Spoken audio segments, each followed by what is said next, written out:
On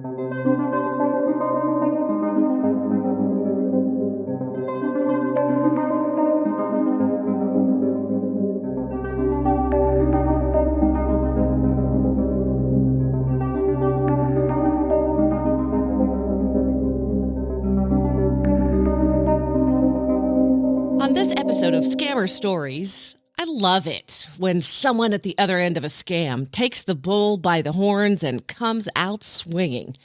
That's Debbie. She went through a horrible ordeal, but owns it and was able to come through it stronger, a fighter. A romance scam doesn't have to ruin your life. Sometimes it just shifts your purpose and gives you a new passion, like me, the reason for this podcast. So, Debbie, she was widowed after watching her husband die from cancer. I spent 3 years following that, just going through the grieving process and recovering from helping him, through his cancer battle, and detach myself from a long-time corporate role because I discovered that being a workaholic wasn't worth it. And so kind of went on this windy little path of self-discovery, which was marvelous because for the first time in my life I could do that. My kids are all grown and adults and on their own, and it just gave me an opening to really do some things that I enjoyed. And I started a passion business, so I have an online business. I design merchandise. I'm a digital creator on social media. I started into writing, and then I tripped across some medical issues myself that ended up in a kidney needing to be removed. But 3 years in and out of the hospital, on the heels of that was COVID. We all know what that means. So you get the gist. Debbie had been through a lot before the scam started. That's usually what happens to most people before they become a target. On the heels of COVID, I did like so many others, and I just started traveling, and one opportunity after the next came about, and it was wonderful and glorious. And we traveled to Cuba, Greece, Switzerland, Italy, Spain, whitewater rafting through the wilderness of Idaho, and probably a good solid 18 months of travel. Along the way, I had been on and off dating apps, and I was selective. I wasn't just looking to fill in a gap. I was looking for someone extraordinary because my life was already amazing. I'm attracted to highly intelligent men because I had tried the regular apps, Match.com, Bumble primarily, and I just wasn't finding anyone who was exciting. So I tried a new app that came across to me on Instagram called Luxy, on Luxy. And it has a global presence. And I had so much fallen in love with Europe that I then and still want to go back for extended periods beyond just being a tourist. I'm really drawn to different cultures. And I came across a profile of a man who had a very pleasant expression, a very sweet profile. And so I reached out to him. We both had paid, verified accounts. I made the initial contact and he responded, and we decided to have, after a little bit of writing back and forth, we decided to have a phone call that went very well and was very comfortable, and decided to, at my request, to get to know each other because he lived in California and I live in Colorado. So we were states away, and I was most comfortable in video chatting, and he was open to that. And so we set off on a daily pattern of connecting by video chat. So this was my biggest question when my mom was in the middle of the scam, and she told me they video chatted. At the time, I believe her scammer used video from a motivational speaker out of California and talked over the video while claiming a bad connection when the lips didn't sync up. It sounds silly, but I posted an example on the Facebook page. I was shocked at how real it actually looks. Now, they can use artificial intelligence, which scares the hell out of me. Debbie isn't exactly sure how her scammer was able to pull this off. Just know that video chatting in today's world doesn't mean the real. The man's face that was on my screen for every single video chat, which was daily, up to an hour at a time, was the man in the picture. I, at that moment, really was clueless about romance scams. I was clueless because I have a very full, robust life. My sideline activities are golfing, pickleball, cycling, working out, Latin dancing. I'm a writer, a digital creator. I have friends. So in my social media feed, which I'm on a lot because that's where my business I post, the algorithm feeds me what I view. And I view recipes and travel and positivity. So I'm not getting any kind of warning there. I also stream any kind of news. So I'm selective in where I go. So I was very clueless about how criminals operate in this space. But I've always been cautious with any man that I've met, who I've met online. And this man very early on encouraged me to Google him. And so I did. And I found his business website. I found a personal profile that was on a website of that in the beginning. And so I did these same precautions with this man. And I was encouraged by his encouragement to me to go ahead and Google him. When I saw his business, I went on to the California Business Registry and I verified that there, in fact, was that business entity was a bona fide registered LLC. Okay, so then he started asking for money pretty early on. How did he do it? So our total connection span was 8 weeks. So that is pretty condensed, right? But a full month went by before a tragedy. So he told her he had this big problem at work, a problem with his passport because he was a Jewish American. And there was an explosion with employees injured.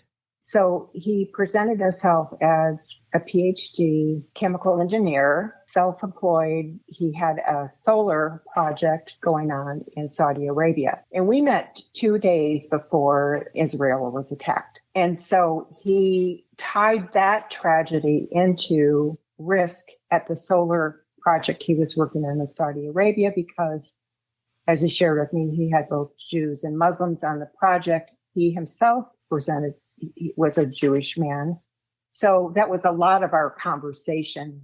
So it was all very real. It was all tied into current events. So about a month into our conversation, into our getting to know each other, and again, our conversations were really comfortable. He wasn't pressuring me. He wasn't love bombing me. It just felt really comfortable. And we could go deep on many subjects. It could travel, food, music, religion, politics. We didn't agree on everything, but we had the ability to just agree to not disagree. Just really good conversation. And to be honest, he went deeper on subjects than any man I've ever interacted with. And that was a big pull for me. That was really a big deal.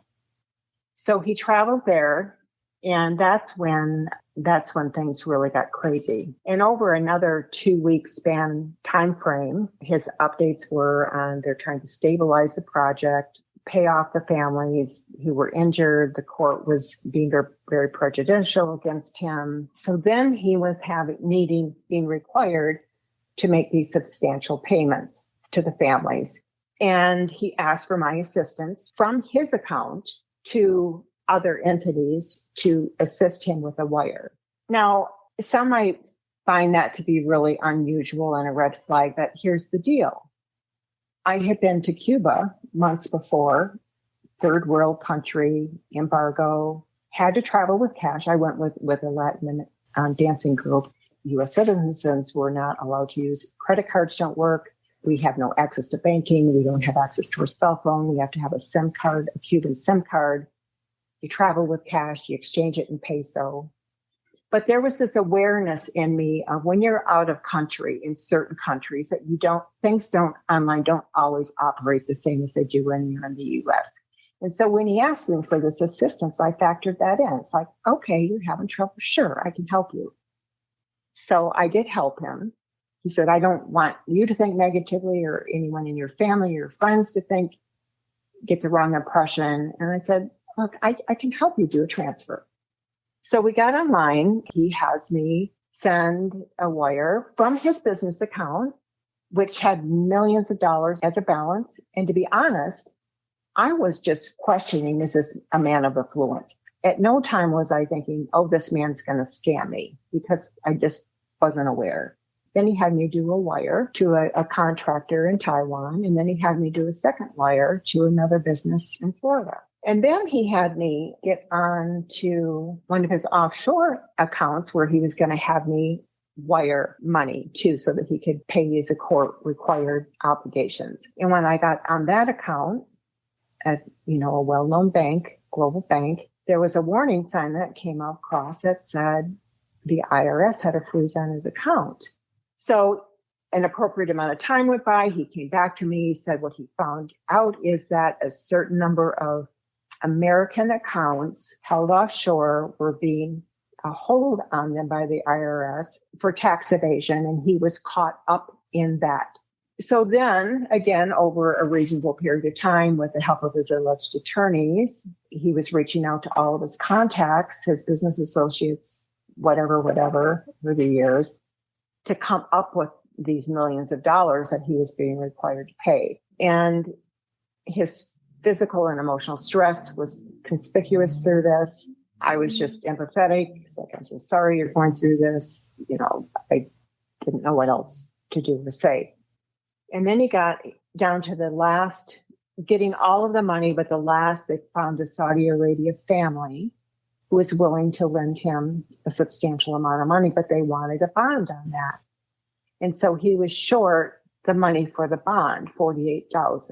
And he said, I'm really embarrassed to even ask you, but is there any way that you can help me? I said, I can't. I said, my money is tied up in retirement accounts. I told you I'm not a woman of affluence. I just don't have that kind of money. And he says, I'm sorry for even asking you for really badly. And then a couple of days go by, and I made a comment that he may have broached the subject again. And I said, it's complicated because I'd have to sell stock and this, that, and the other thing. And he said to me, are you telling me that you have the ability to help me and you're not?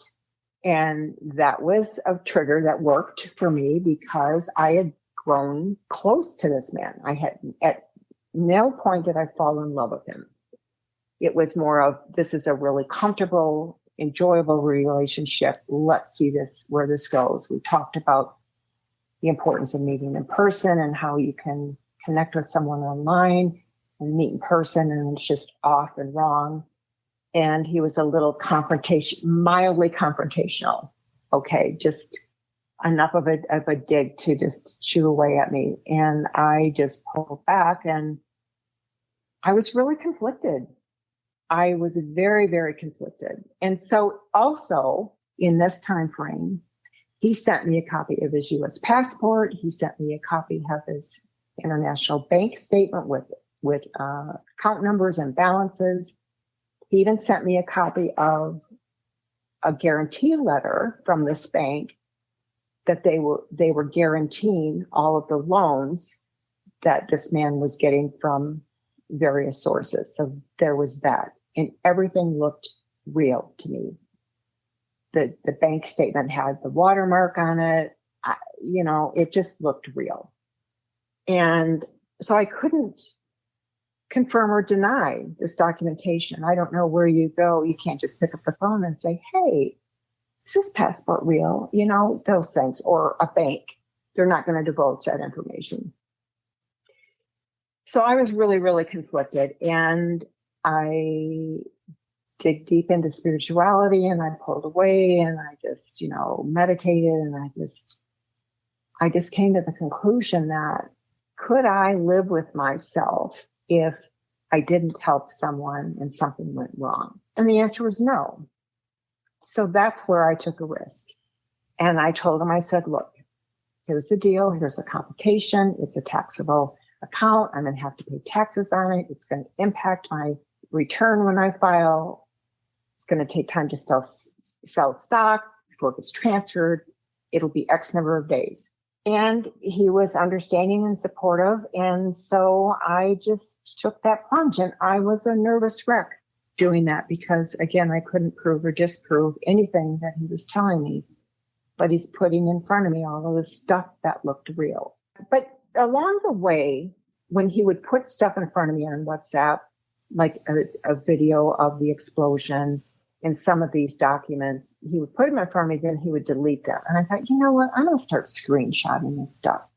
Had two lists going on in my head that he's telling me the truth or he's lying. And to be clear, I kind of do that with every man I first meet because there are a lot of men walking the planet, I'm sure women too, who are big liars and they want you to see what they want you to see.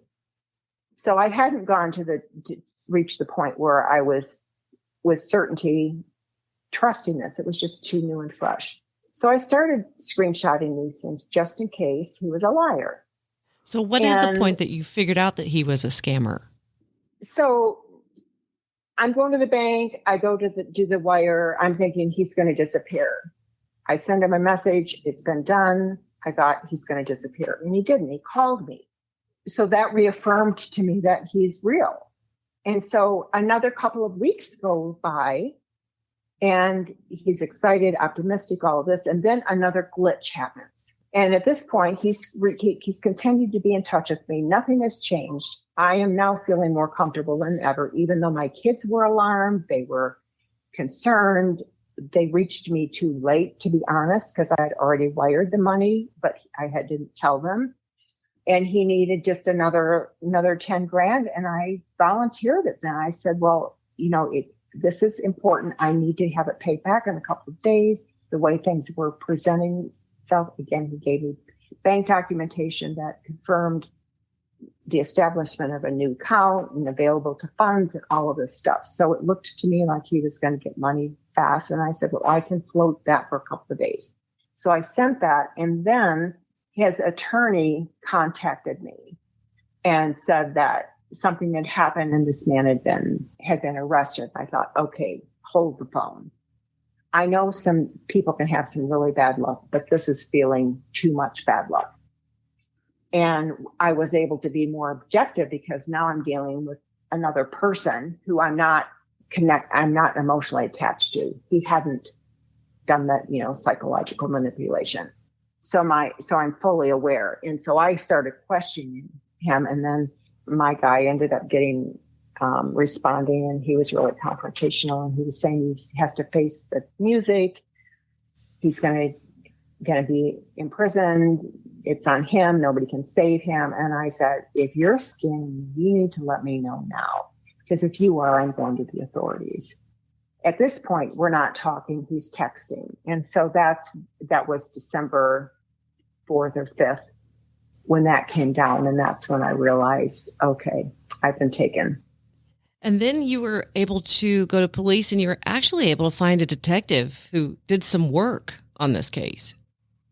I contacted a friend and I said, I have to face my music. I have to own this, and sitting on it, it's not going to help anything. So I called my financial advisor. He said, I know you're beating yourself up. There's no reason to do that. We're just going to chalk this up as a bad investment. Here's what you do. Go to the bank, try to reverse the charges. So that's a whole story in and of itself. And then I filed with the DOJ and the FTC and the FBI, all of the federal agencies, the state and the local.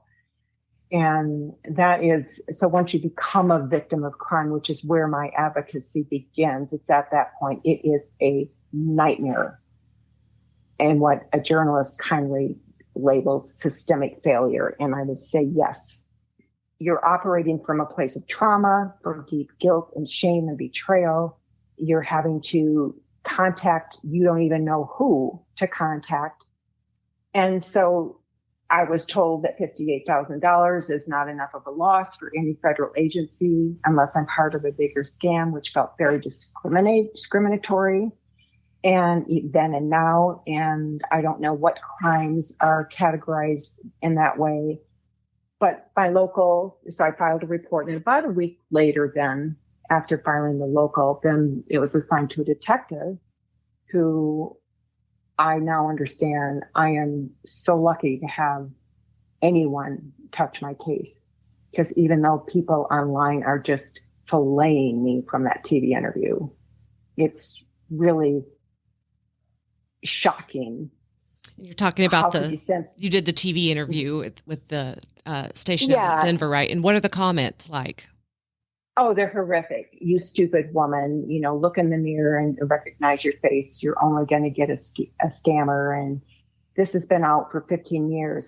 Just go there. It's really appalling. But all it does is it spurs me on to advocate harder, because motivates you.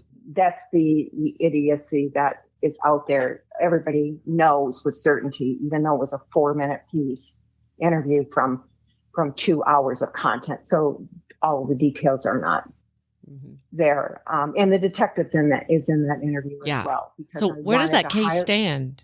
It's active, and I can't divulge that because it is active. So this detective took it upon himself, because of my case, to ask for funding to go and get some certification for himself, crypto certification.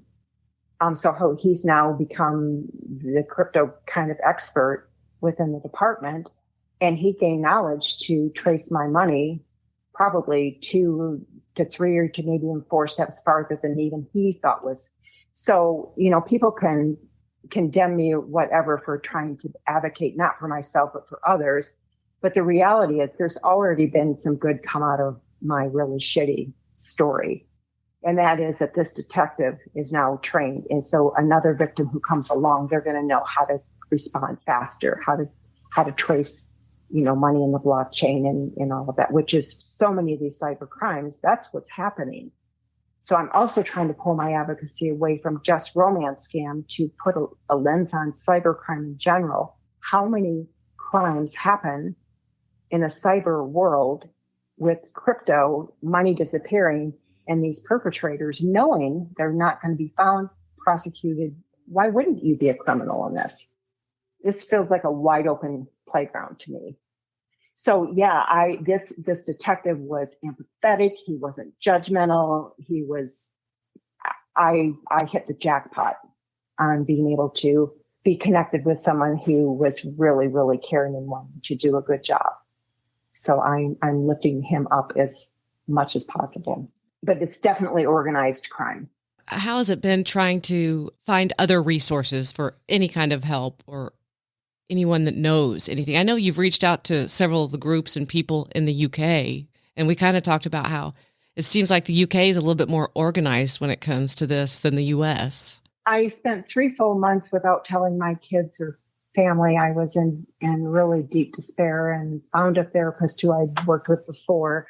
I will say this about resources. The DOJ gave me resources in Colorado. All of them were dead ends. And so I don't know how that information gets anywhere. So the only resources that I've been able to find have been through my perseverance and looking in its very complicated web.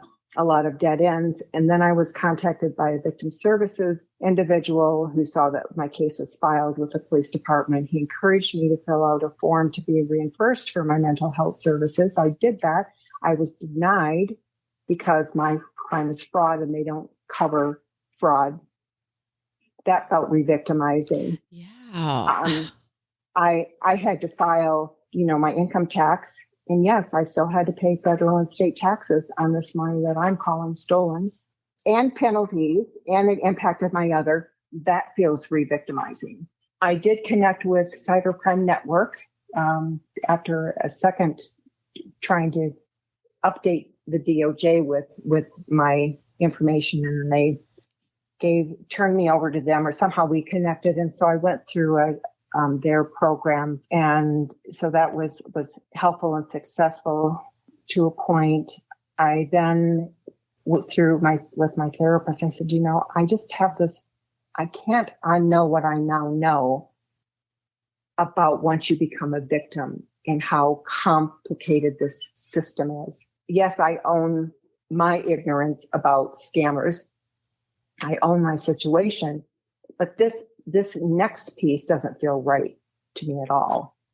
And I said, I've got this, I feel like I have to go public, but I don't, but now I'm not trusting my intuition at all. Trusting my intuition to help this human served me wrong. So I'm still, very, very much questioning even myself, not trusting anyone, including myself.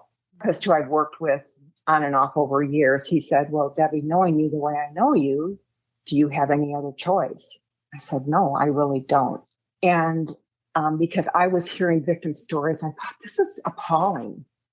My loss is nothing in comparison, but these people are traumatized. They're hiding from guilt and shame, and it's just wrong. So that's how Debbie ended up talking to me under her real name. She's so brave because I still would have done the interview without her name on record. The television stations, too. So we've been messaging back and forth a little bit, and I told her that it's so nice to see a success story. And she asked me why I called her a success story.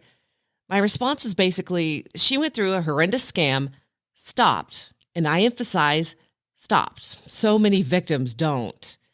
I have a feeling you'll be hearing much more from Debbie, and I hope you do. On another note, I'm about to head off to Washington, D.C. with the other board members of Advocating Against Romance Scammers. I'll let everyone know, of course, how that went in the next episode. Until next time, Scammer Warriors, we've got to keep up with the fight. Email me if you have a story you'd like to share. It's scammerstoriespodcast@gmail.com.